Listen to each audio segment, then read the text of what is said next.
ఇదంతా కూడా ఊరు. చూడండి, ఎందుకంటే మళ్ళీ కొంచెం లొకేషన్ నాకు రావం కాబట్టి చూడండి, ఇదంతా ఊరు. మొత్తం ఏమైందంటే వర్షాలు వచ్చి మునగ ప్రాంతం ఇదంతా ఊరు ఖాళీ చేసి వెళ్ళిపోవడం జరిగింది. చూడండి, ఇదంతా కూడా మునగ ప్రాంతం. ఇల్లులు చూడండి, ఎన్ని ఇల్లులు చూడండి. ఇల్లులన్నీ కూడా ఇప్పుడు ఈ ఇళ్ళల్లో ఎవరూ లేరు, అందరూ వెళ్ళిపోయారు. కాబట్టి ఇప్పుడు ఈయన వచ్చేసి మన పొట్టిమామని తెలుసు కదా, ఈయన గురించి మీరు అందరు చూసి ఉంటారు. ఆయన ఎప్పుడు ఫోన్లో తప్ప ఇంక వేరే దగ్గర ఉండడు. మనతో మాట్లాడేటప్పుడు కూడా ఫోనే చూసుకుంటూ ఉంటాడు. అది ఈ మునగ ప్రాంతంలో ఈయన ఇక్కడ రావడం జరిగింది. అయితే బ్యూటిఫుల్. ఎట్లా ఉంది నీకు లొకేషన్ కానీ వాతావరణం కానీ? నువ్వు మనస్ఫూర్తిగా చెప్పు, చూసింది ఎలా ఉంది? ఇది చూస్తే భయంకరంగా ఉంది. ఊళ్ళు ఖాళీ చేసి వెళ్ళిపోయినాయంటే ఆ ప్రాజెక్టు వల్ల ఎన్ని ఊర్లు నష్టపోయినాయి.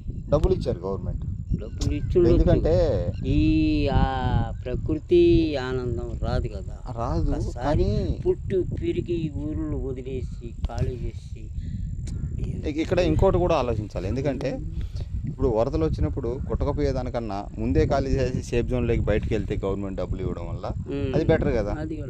పిల్లలతో అందరితో కూడా గవర్నమెంట్ కొద్దిగా ఆర్థికంగా సహాయం చేస్తే వాళ్ళు బయటకు వెళ్ళి ఇల్లు కట్టుకుని హ్యాపీగా ఉండగలుగుతారు కదా.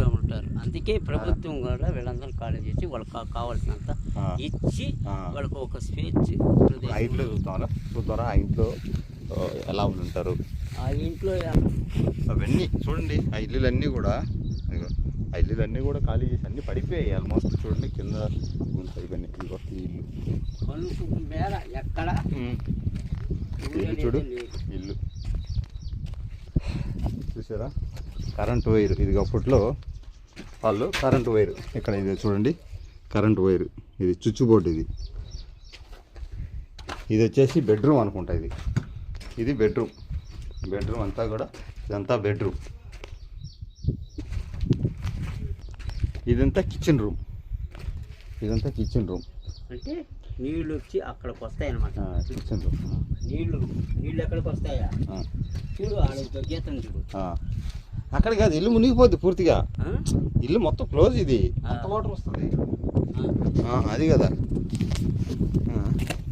ఇది వచ్చేసి ఇంకొక బెడ్రూమ్. ఓకే, ఇప్పుడు చూడండి అవన్నీ కూడా గుంతలు మట్టి అంతా తోలేశారు. ఈ చెరువు కాబట్టి, డ్యామ్ కాబట్టి ఇదంతా కూడా ఇది పరిస్థితి. ఓకేనా? కాకపోతే ఇల్లు ఖాళీ చేసేటప్పుడు ఎవరికైనా బాధ ఉంటుంది, ఖచ్చితంగా బాధ ఉంటుంది. ఎందుకంటే ఎన్నో సంవత్సరాలు ఇక్కడ ఫ్యామిలీతో గడిపిన రోజులన్నీ కూడా గుర్తుకొస్తూ ఉంటాయి.